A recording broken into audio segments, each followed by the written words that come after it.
a day after I'm drafting behind Arnold. I think It's you've a major upgrade.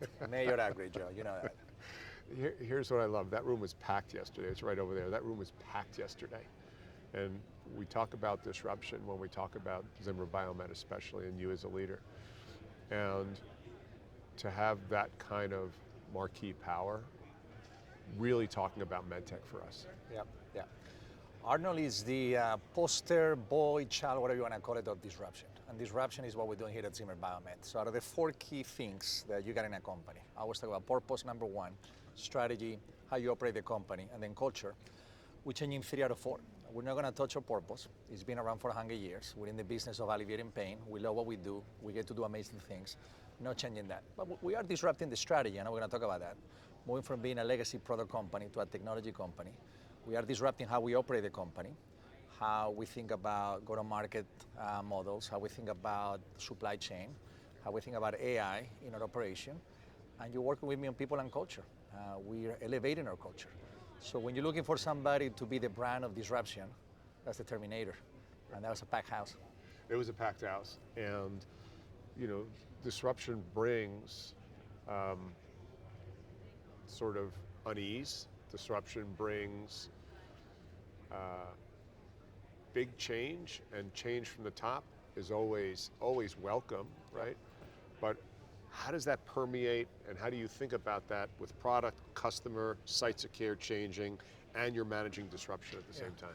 You got to take it one at a time. The disruption creates anxiety at all levels, starting with our own employees. I got my dose of anxiety. You know, there are days that I get up and I think, wow, this is a lot of change in a short amount of time. But look, if you are comfortable, you're not growing.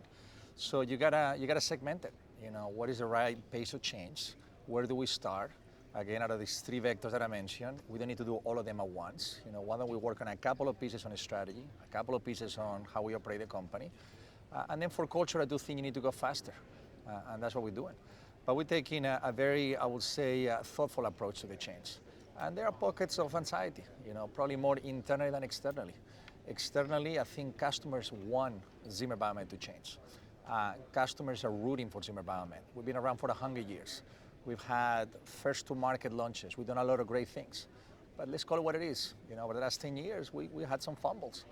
And we're coming back, and we're launching things that are changing the standard of care.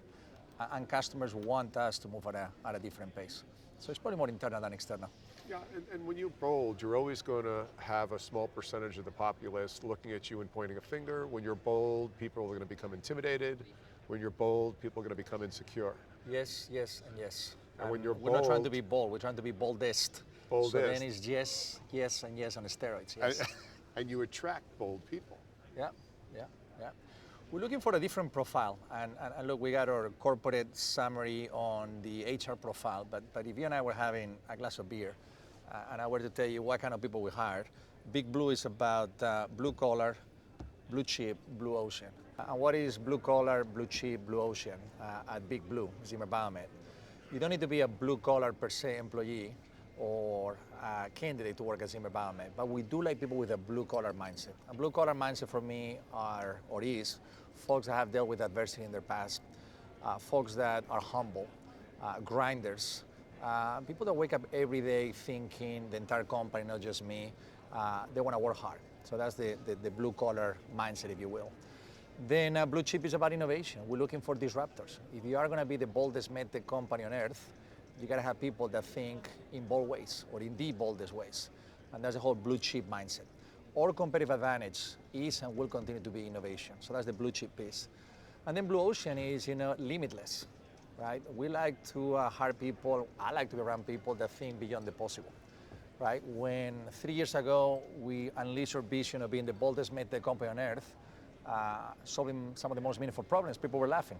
Here we are, going to be first to market on autonomous robotics, already are first to market in shoulder robotics, already are first to market in smart implants, already are first to market in anti-infective coded devices. We are first to market in data algorithms to predict certain outcomes. So that is blue ocean.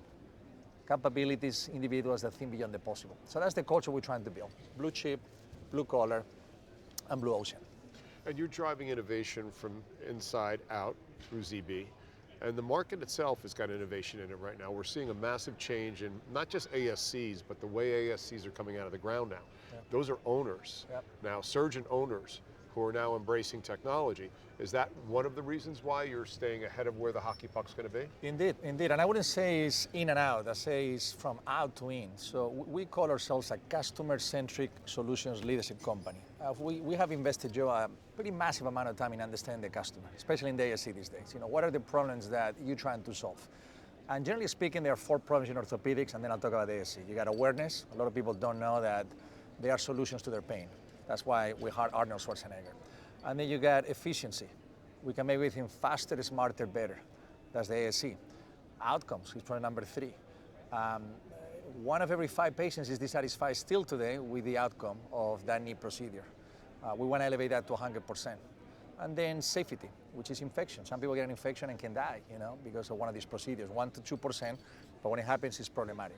Now bring this conversation to an ASC. The way that we describe the ASC is that volumes are going up. That's great news. If you're in an ASC, you're going to be busy. Now here's the bad news. Your reimbursement every day goes down. For the last 23, 25 years, you're making less money. That's why you got to continue to go fast, to overcome the clinical headwind. But here's the third vector. You got to have great outcomes. Because you don't have great outcomes, you can have liabilities. You can have patient dissatisfaction. So when we talk to ASC owners, they're looking for, help me with my volumes. So I want to be able to be busy. Do not compromise my cost, so I gotta be faster. Do not compromise my name. I have to be best in class when it comes to the outcome. And that's what we're working at the ASC, out in the ASC space. How do we are the smarter, faster, and better partner for those ASC operators. And it's a clinical and economic discussion. You announced this morning that the final acquisition occurred. Monogram. Yep, Monogram. That's bold. Yeah, to say the least. Yeah. And that's one of your pathways to autonomy. That is one of the pathways. We're excited about it. By the way, you got a very intense FBI look. Every time I come here, I look at you, it's like, man, I feel like I'm with an FBI agent. That's really weird. I'm telling you that on camera, but you do. Monogram Technologies will be the first technology company in robotics, orthopedic robotics, that is going to enable fully autonomous procedures. I'm not here to tell you that Zimmer Biomet wants to eliminate the surgeon out of the operating room.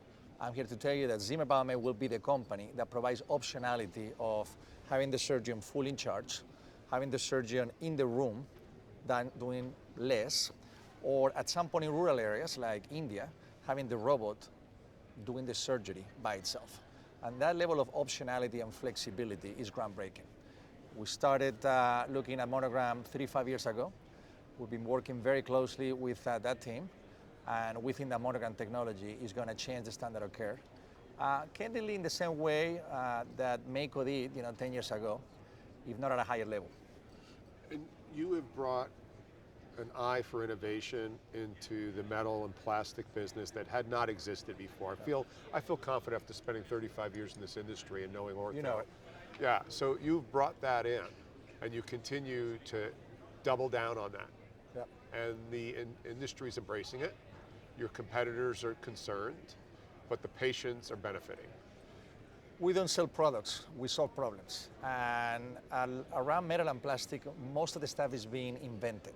Now, there are things within metal and plastic that you can do to make those products better. Smart implants, Canary Medical. But we believe that the ecosystem around the product, around that implant, is what's really going to solve those problems that I mentioned earlier. The efficiency issues, the outcome issues, right? How do you leverage data to know what is the right surgical algorithm, right implant for Joe based on your age, mobility factors, lifestyle, and whatnot? So we're never going to stop selling metal and plastic, hips and knees, but we're investing our time and money now thinking about the entire ecosystem and what happens, by the way, before the surgery, during the surgery, and after the surgery. So it's a far more comprehensive view to the world of orthopedics. Well, I'm thankful for leaders like you in this industry. I know the ortho industry is in much need of it. And please keep on pulling the passion into medtech at large. It's great to have you as a partner, and you are a great partner on those 3 key areas that we talk about always: strategy, operations, and culture. So thank you so much. Thanks, my friend. Thank you. I'm Joe Mullings. He's got like an FBI, look. I know you have to say Joe Mullings, all that stuff, but this guy should be like an interrogator, I'm Joe Mullings with Tornos. MedTech Conference, San Diego 2025. Be well. All right. What? You want it again? Let me go with that one. That's my producer. Love you, man. Take Take care. care.